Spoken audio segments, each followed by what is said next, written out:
Téléspectateurs de Bloc 221 TV, bonjour et bienvenue, c'est l'heure de la revue de l'actualité. C'est désormais acté, Ahmad Suzanne Camara a passé sa première nuit en prison ce mardi. Le juge d'instruction du 3e cabinet, Augustin Faye, a suivi le procureur de la République dans son réquisitoire introductif. Selon les informations de Seneweb, le membre du réseau des enseignants de l'APR a été inculpé puis placé sous mandat de dépôt. Pour rappel, Ahmad Suzanne Camara a été déféré vendredi dernier par la sûreté urbaine pour offense ou discrédit sur les hautes autorités de l'État pour incitation des citoyens à enfreindre les lois du pays. Le directeur de la section sénégalaise d'Amnesty International s'est joint à la polémique née autour du massacre de Thiaroye 44. Selon Sidi Gassama, une enquête sérieuse doit être faite pour élucider cet événement douloureux. Sur les questions mémorielles, les États africains devraient être plus exigeants envers les anciennes puissances coloniales. La lumière doit être faite sur les nombreux crimes commis par les puissances coloniales, notamment celui perpétré au camp de Thiaroye le 1er décembre 1944, a-t-il posté sur le réseau social X.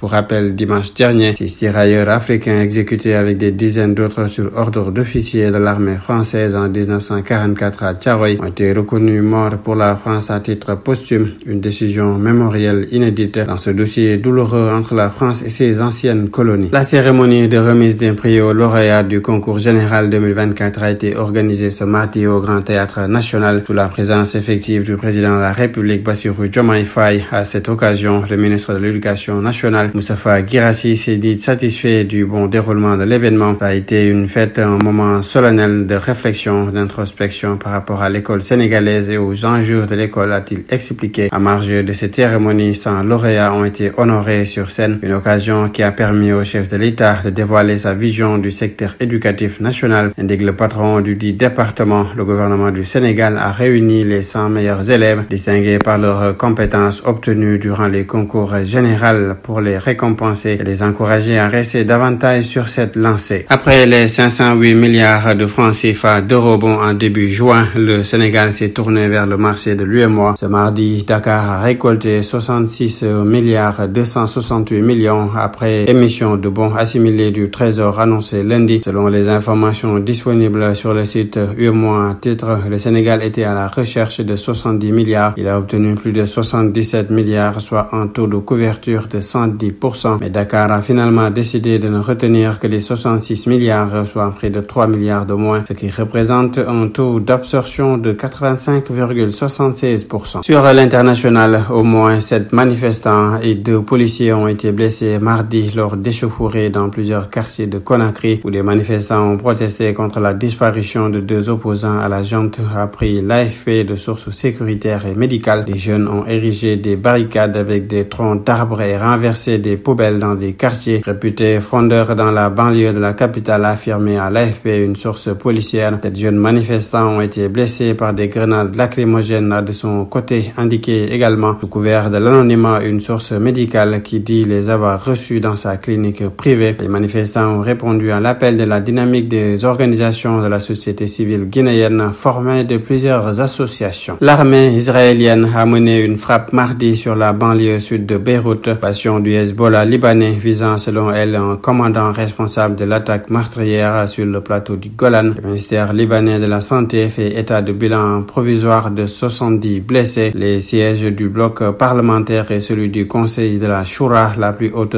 instance du parti chiite, se trouvent dans le périmètre visé. Les vidéos mises en ligne quelques minutes après l'attaque montrent une rue recouverte de gravats et de verres brisés et des voitures en feu. Près d'une heure après le raid, les médias du Hezbollah se sont contentés de rapporter une puissante explosion dans la banlieue sud de Beyrouth sans fournir plus de détails. En sport, parlons mercato, ça bouge pour le Lion de la Teranga. L'AS Monaco a officialisé la venue de l'international sénégalais Lamine Camara en provenance du FC Metz ce mardi. Le milieu de terrain de 20 ans a coûté 15 millions d'euros au club de la Principauté. Le joueur formé à Génération Foot est lié au club azémiste jusqu'en juin 2029. Un autre international sénégalais était aujourd'hui en Angleterre pour passer la traditionnelle visite médicale préalable à la signature de son nouveau contrat. Il s'agit d'Ismaïla Sarr. Selon les informations de Fabrizio Romano, l'attaquant des Lions vient de s'engager avec le club anglais de Crystal Palace. Le montant du transfert est évalué à 15 millions d'euros. Le joueur avait rejoint l'OM l'été dernier pour environ 12 millions d'euros. Le club phocéen fait donc une belle opération financière au vu des performances médiocres de l'an l'ancien Rennais. C'était tout, mesdames et messieurs. Nous vous donnons rendez-vous dans un autre numéro. D'ici là, restez avec nos programmes. Bloc 221 TV.